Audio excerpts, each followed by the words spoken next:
Buenos días, amigos, desde Madrid al lado del Palacio de la Moncloa. Un buen día de lunes en Madrid. Vamos a hablar de los temas que os hemos prometido esta semana. Vamos a hablar de justicia, de Florentino Pérez Rodríguez.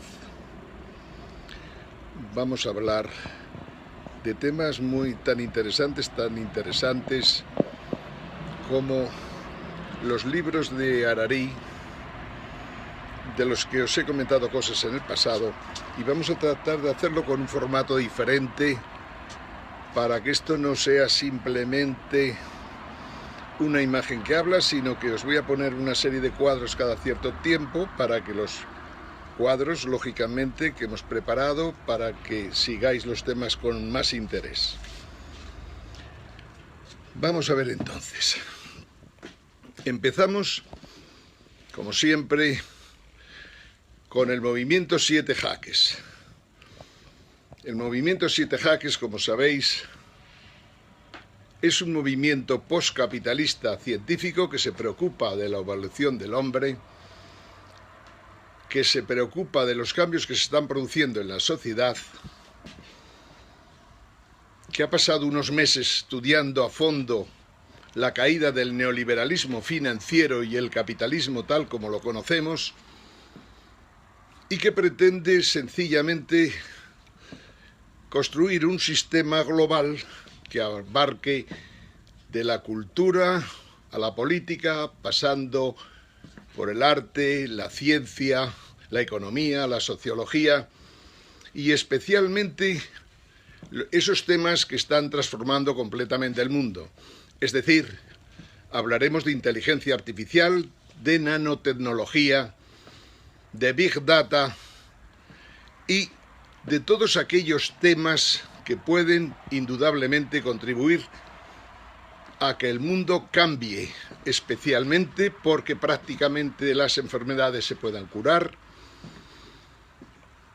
y sencillamente veamos un nuevo mundo que en estos momentos no lo vemos con claridad, pero que de aquí a 10 años habrá sufrido muy grandes cambios. Uno de los cuadros que os he preparado hoy, y vamos a comentarlo un poquito, es este. Un cuadro que lo titulamos Movimiento 7 jaques, movimiento postcapitalista científico, como decía, en el que hemos expuesto 10 puntos. Nuestro movimiento le preocupa, lógicamente, el día a día de lo que está pasando. Nos preocupa la política, faltaría más. Nos preocupa no porque la política merezca la pena, sino sencillamente para ver qué podemos hacer para cambiar las reglas de juego. Aquí os hemos puesto 10 puntitos que posteriormente podéis profundizar en ellos. De lo que se trata es de mejorar a los sapiens. Mejorar a los sapiens quiere decir mejorar a los homo sapiens que habitan en el planeta Tierra y que en los últimos 100 años han hecho verdaderos destrozos. No solo esto, sino que se han cargado todo, desde la democracia liberal a los parlamentos. Han conseguido que los peores de entre nosotros se dediquen a la política y que la política hoy, sinceramente, no sirva para casi nada, y hay que buscar nuevos métodos o nuevas formas de representación para que las cosas no se deterioren más. Decía que mejorar a los sapiens será un proceso gradual, paso a paso, que tendrá que ir a la par de cómo evolucionan los procesos de fabricación de los robots, de los ordenadores, porque lógicamente hay que pensar en la ética, en la posibilidad de que la inteligencia artificial nos sobrepase. Hablar de esto para muchos supongo que será como hablar de ciencia ficción, y desgraciadamente de ciencia ficción nada. Hoy día lo que se busca es mejorar la salud, mejorar la felicidad y desde luego disponer de más poder, pero a título individual. Esta es la realidad de este cuadro, en el que hay otras cosas más que creo que con mi letra lo entenderéis, y no sigo de momento y paso a hablar que vivimos en España. En estos momentos, al igual que decíamos el otro día, estamos viviendo un deterioro espectacular de las empresas que se mueven en España. Estamos sufriendo un deterioro espectacular, especialmente en empresas que tienen que ver con el mundo financiero. Como sabéis, a lo largo de años y años, me atrevería a decir 70 años, la banca en España ha hecho lo que le ha dado la gana. Los gobiernos han estado a su disposición y, desgraciadamente, el problema que surge es que cuando has hecho lo que te ha dado la gana, jamás se te ha ocurrido pensar que suministrabas unos servicios que tenían que servir para que el país avanzara, fuera hacia adelante y para que no aumentaran las desigualdades. Y no solo esto, tienes que funcionar de forma tal que no quiebres esas entidades bancarias y que luego seamos nosotros, los ciudadanos normales y corrientes, los que tengamos que acudir a socorrer a unos bancos muy mal gestionados en los que los presidentes deben empezar a asumir las responsabilidades de sus barbaridades. En estos momentos, como sabéis, las cláusulas suelo pueden suponer para la banca española otros 18.000 millones de euros. La banca española ha sufrido ya ha vivido muchas ayudas de todo tipo y variedad, todo con una falta de transparencia absoluta. Al igual que ha pasado en Alemania, por descontado, no es que sea solo aquí. Pero en España, las ayudas a la banca han sido del orden de medio billón de euros y, sin embargo, los analfabetos de la 4, de la 6, de la 5, de la 3, de la 2, de la 1, las radios, dicen que prácticamente la ayuda que ha habido en España ha sido escasamente unos 100.000 millones de euros, de los cuales solo se han perdido 50.000. Y no es verdad. La problemática de nuestros bancos es que, vía avales del Estado para todo tipo de operaciones entre bancos aquí y bancos de otros países de Europa y del mundo, el gobierno español, a través de la Unión Monetaria Europea, a través del Banco Central Europeo, tiene comprometidos, entre dinero que ha aportado y avales que ha prestado, unas cifras del orden de medio billón de euros, que no es nada al lado de los que ha tenido que aportar Alemania también a la chita callando. Porque Alemania en estos momentos habrá aportado no menos de 1,5 billones de euros. Y eso es lo lógico, dada la magnitud de la crisis financiera que vimos en el año 2007. Entonces, esos bancos, mal vistos por la gente, bancos que han usado y abusado, que han echado a la calle a cientos de miles de personas, no menos de 600.000 familias saben lo que es un desahucio, esa gente vuelve a tener problemas en estos momentos. Estos días os he puesto otros cuadros, ¿no?, que hablaban de la regulación de la banca española, por descontado, europea e internacional. Os decíamos que hubo una reunión en Chile os lo comentamos hace unos días. Un cuadro que tenéis aquí y que también os puede servir para meditar un poco cuando estéis escuchando lo que os digo. Decíamos que en Chile, hace un mes más o menos, hubo una reunión en la que se estudió cómo regular la banca que en estos momentos está moribunda a lo largo y ancho del mundo. Había la idea de pensar en qué reglas se aplicarían ya en estos comienzos del 2017 y qué reglas habría a partir del año 2019 para todos los bancos del planeta, especialmente, lógicamente, los bancos de los núcleos financieros más importantes del mundo: Washington, París, Londres, Hong Kong, Shanghái, etcétera, etcétera. Pues bien, hemos hablado muchas veces de la Citi, hemos hablado también del Banco Internacional de Pagos de Basilea, y el Banco Internacional de Pagos de Basilea, un banco que tiene como accionistas prácticamente a casi los mismos de la Reserva Federal, o sea, 7 u 8 familias que conocéis de siempre, quiero decir, los Rothschild, los Warren Buffett, los Morgan, los Rockefeller,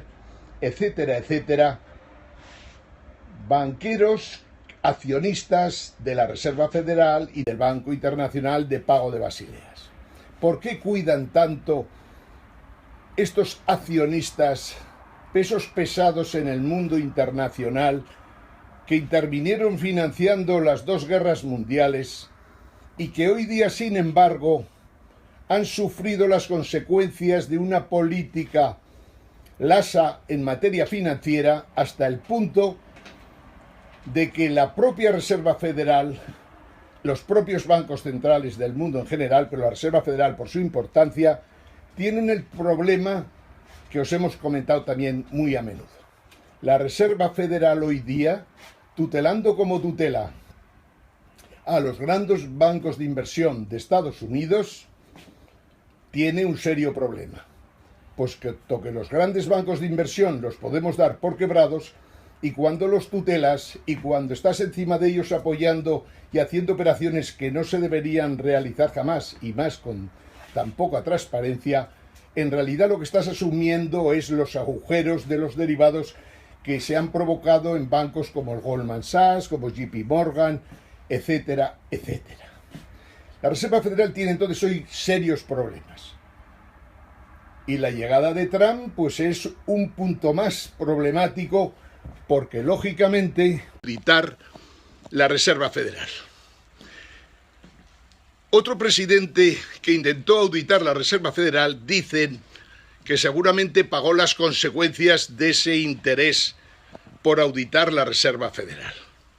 Estamos hablando de John Fitzgerald Kennedy, que como sabéis fue asesinado. No sabemos si es cierto, si no es cierto, al 100%, pero indudablemente cuando en el pasado, por aquellos años, se te ocurrían cosas peregrinas muy interesantes de este pelaje, te podías encontrar con una pata en el más allá.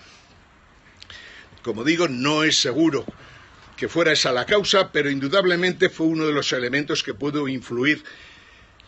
en el asesinato de John Fitzgerald Kennedy. Decía entonces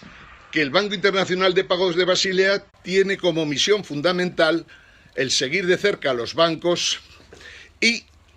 asesorarles o aconsejarles qué políticas deben llevar para aquilatar mejor los riesgos. Los problemas de la banca europea, española y la banca mundial en general es tan grave que no se ha podido empezar los consejos, los asesoramientos que había en el programa Basilea III, que era ya el tercero de una serie de programas que se han ido preparando a lo largo del tiempo para controlar los riesgos de la banca y para impedir que se siga funcionando con un albedrío excesivo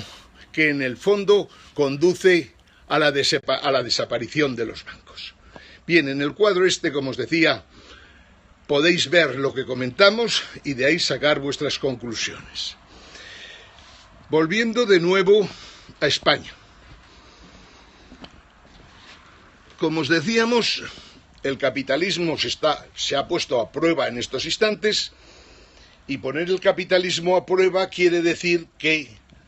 da la impresión de que ya no veremos en los próximos tiempos crecimientos similares a los que había antes del año 2007. Lo más grave es que del 2007 al 2016 no se ha avanzado prácticamente nada. Quiere decir, los bancos a nivel internacional, los 28 grandes bancos, incluidos Santander, están quebrados. No hay manera humana de que los que son las autoridades, los accionistas que os he comentado antes, esas grandes familias que han intervenido en las 2 guerras mundiales, tanto en un bando como en el otro,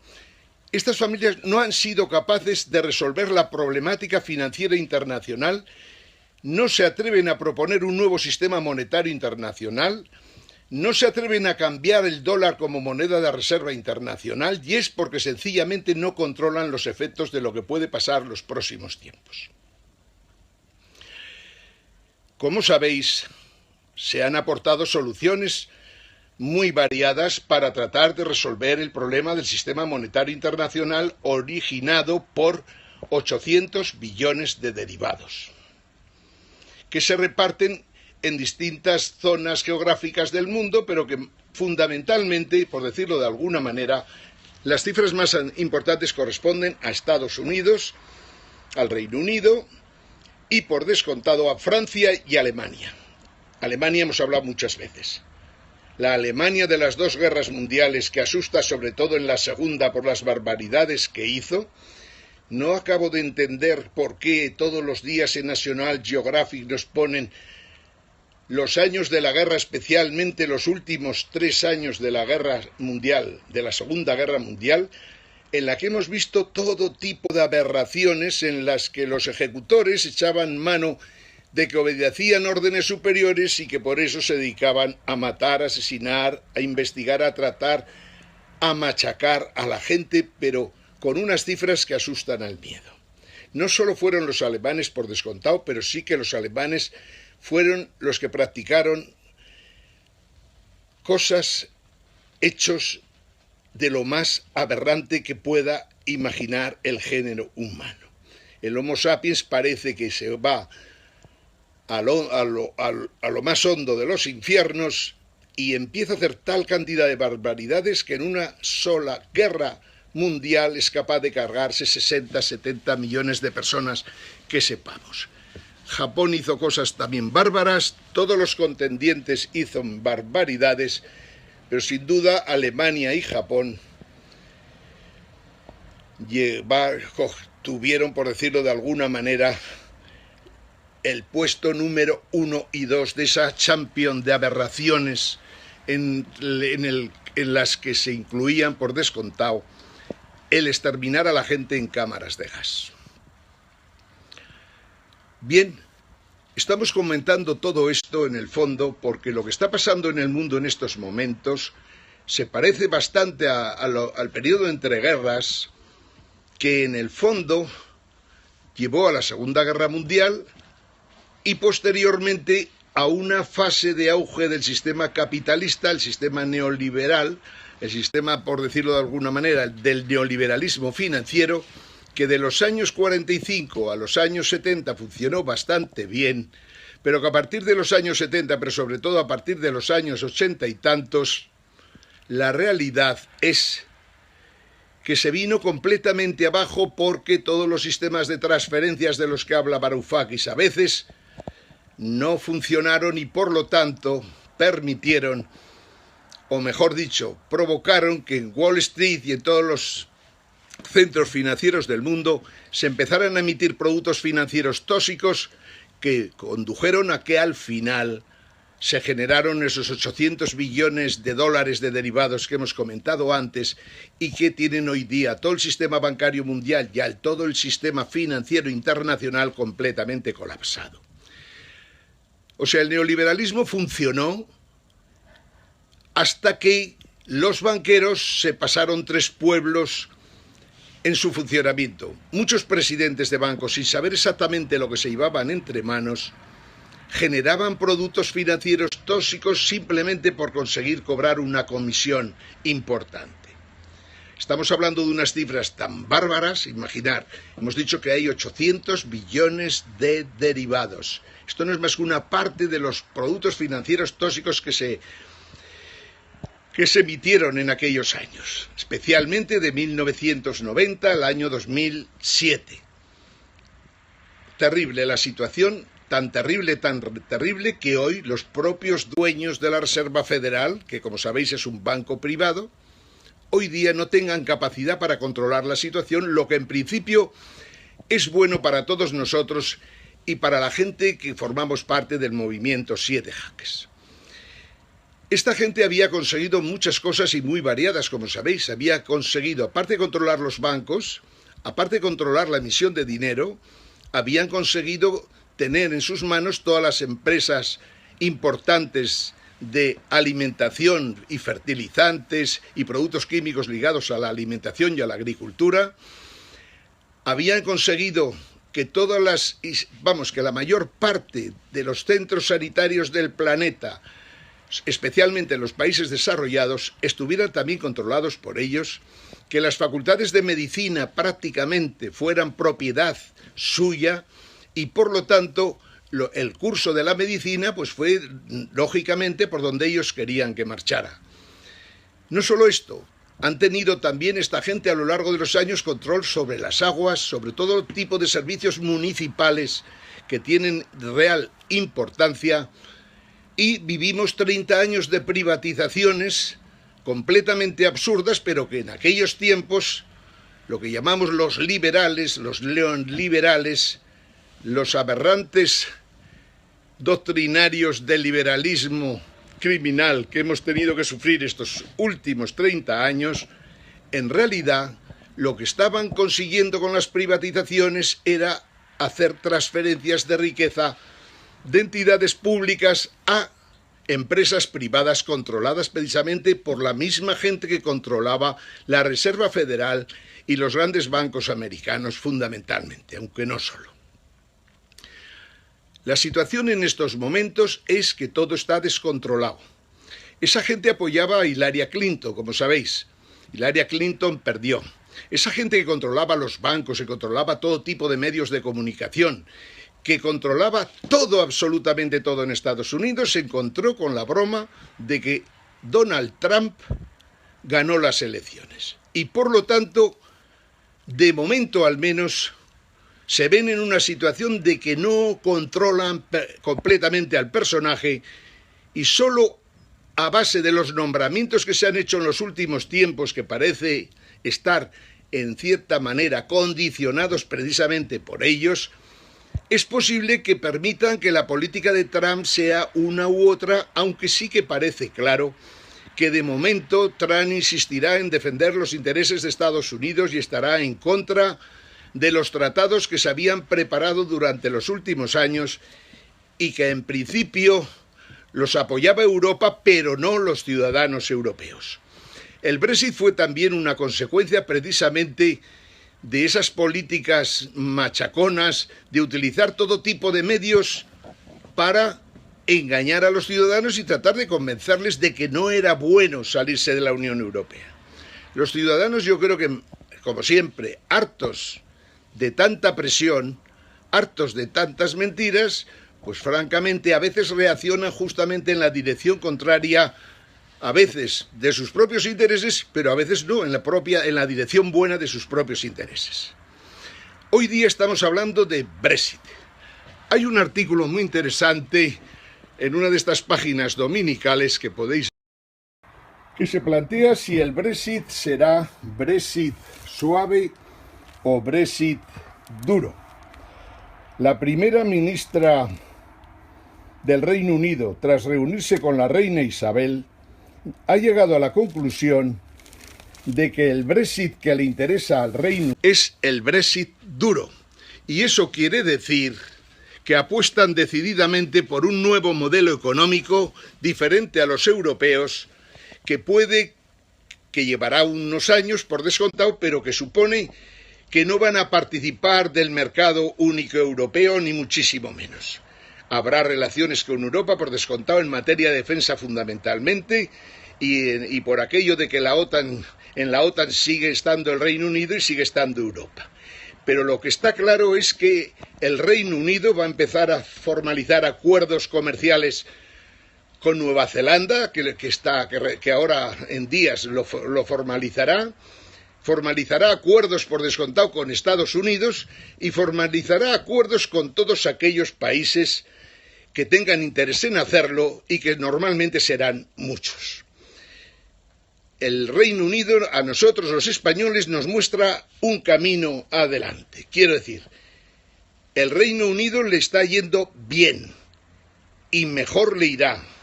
A España le iría muy bien salir de la Unión Monetaria Europea y salir del euro,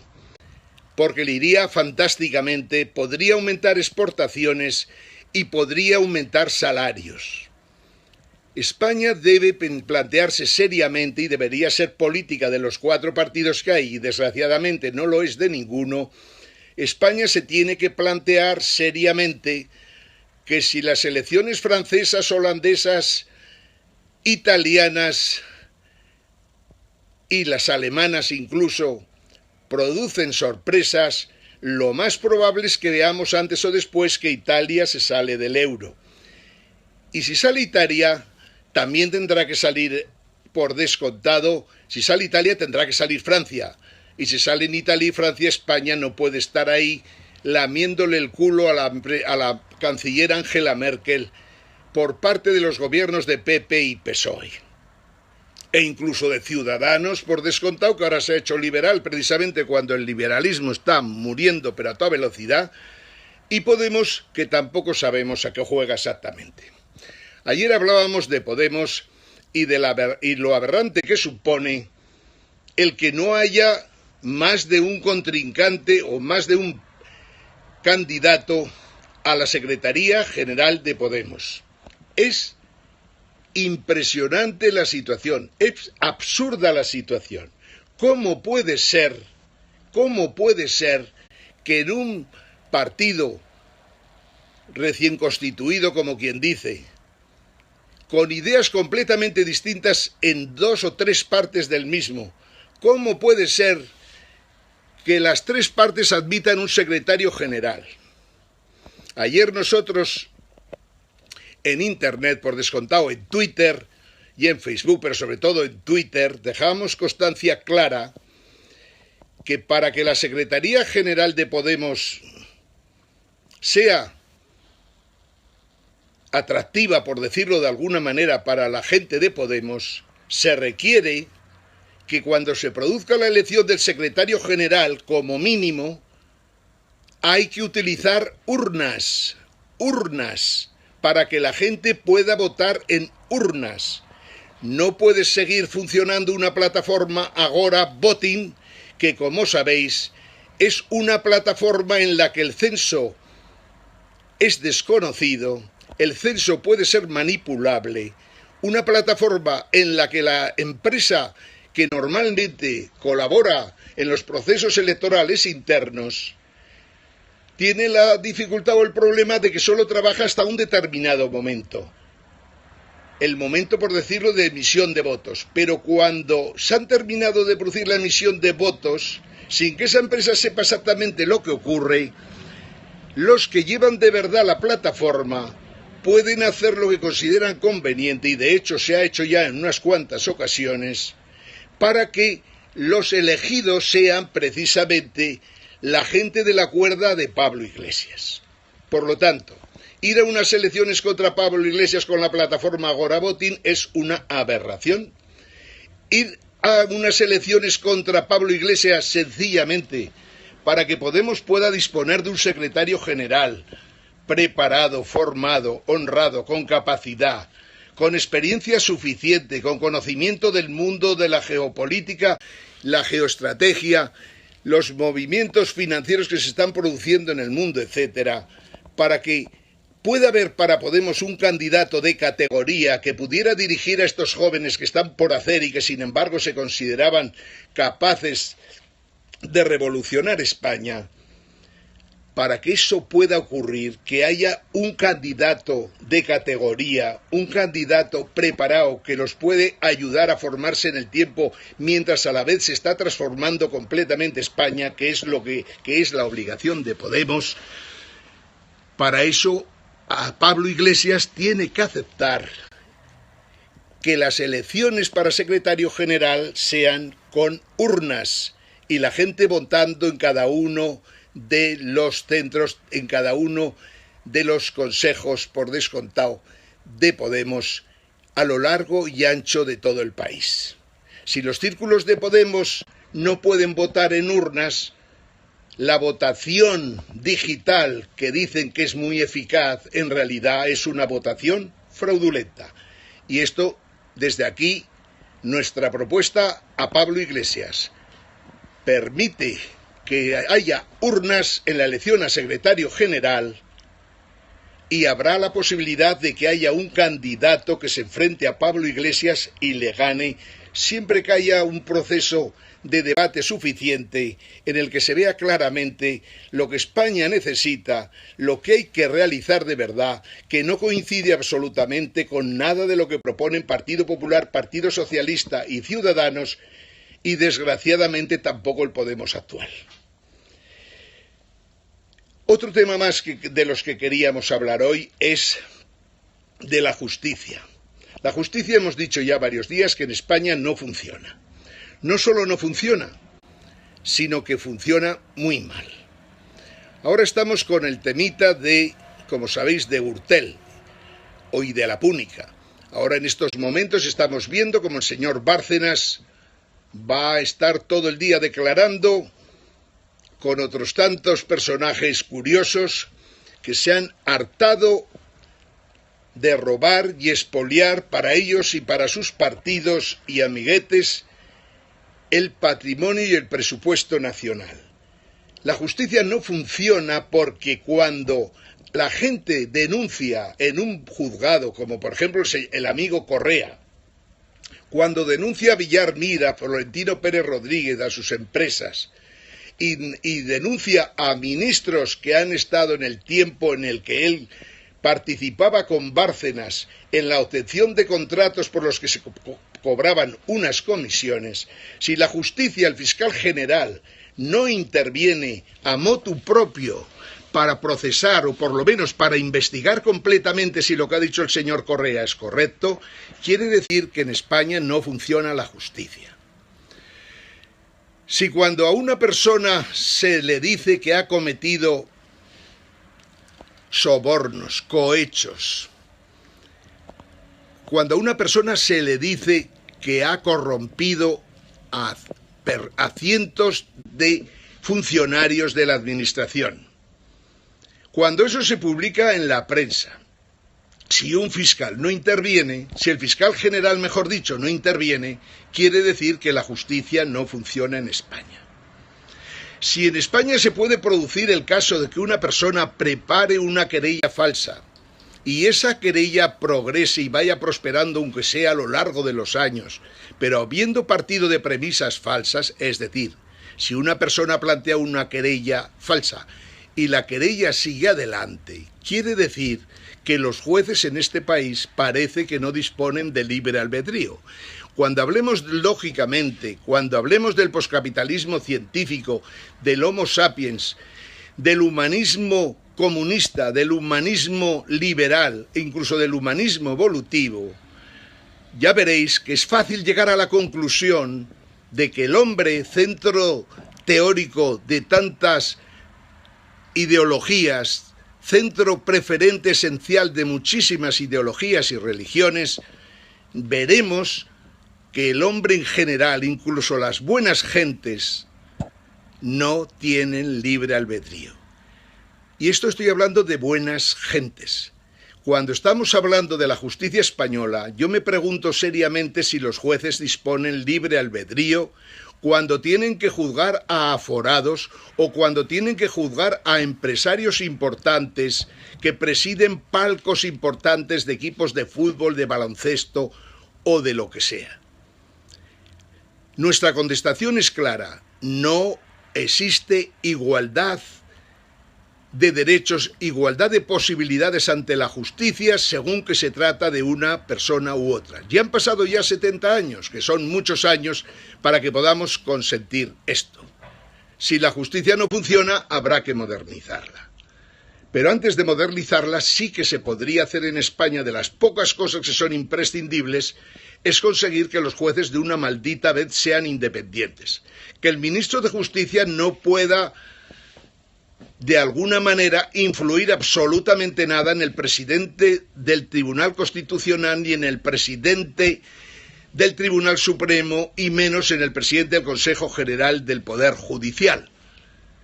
que como sabéis coincide con el del Supremo. El ministro de Justicia no puede influir, porque cuando el ministro de Justicia puede influir en la justicia nos encontramos con el grave problema de que España no es un Estado de Derecho y, por lo tanto, por eso mismo España no podría estar en la Unión Europea, pues es condición sine qua non. En los próximos días os iremos poniendo casos concretos de José María García denunciando en la radio, de las 4 torres de la Castellana, las 4 torres, esos 4 monstruos que dieron lugar a 500 millones de euros. Vamos a hablar de lo que ha pasado en casos importantes de la justicia española, como el Jack 42, y vamos a hablar también del Albia, que dio lugar a 80 muertos en la estación de Angrois en Galicia. Hoy por hoy consideramos que solo con buena voluntad podemos lograr que la justicia sea independiente. Y no vendrá del Partido Popular, un partido corrupto hasta las cachas, incluido su propio presidente, ni tampoco del Partido Socialista, que tuvo al frente a un presidente de gobierno que se cargó con la ley orgánica del Consejo General del Poder Judicial cualquier posibilidad mínima de que la justicia fuera independiente. Partido Popular y Partido Socialista se han cargado la justicia en España y por lo tanto es difícil contar con ellos para que modernicen la justicia y para que hagan de la justicia un poder judicial constitucional independiente. Pero incluso con esas condiciones, los jueces por su parte sí que pueden hacer un esfuerzo en estos momentos en que todo en el mundo está cambiando, en que Europa va a sufrir convulsiones impresionantes y ayudaría muy mucho a España también en sus próximos procesos políticos el que la justicia fuera completamente independiente o al menos bastante independiente. Desde luego sin privilegiar a nadie, incluido el viejo rey y el nuevo rey. Pero más todavía, por descontado, personajes que no pintan absolutamente nada más que lo que queremos que pintan, que no tienen ningún derecho a disfrutar prácticamente de inmunidad o de impunidad en los tribunales españoles. Amigos, mañana seguiremos hablando del movimiento 7 jaques, hablando de China, de Estados Unidos, de Reino Unido y de Europa en este año 2017, que seguramente es el año más interesante de todo el siglo XXI. Desde Madrid, al lado del Palacio de la Moncloa, saludos a todos. Buenos días.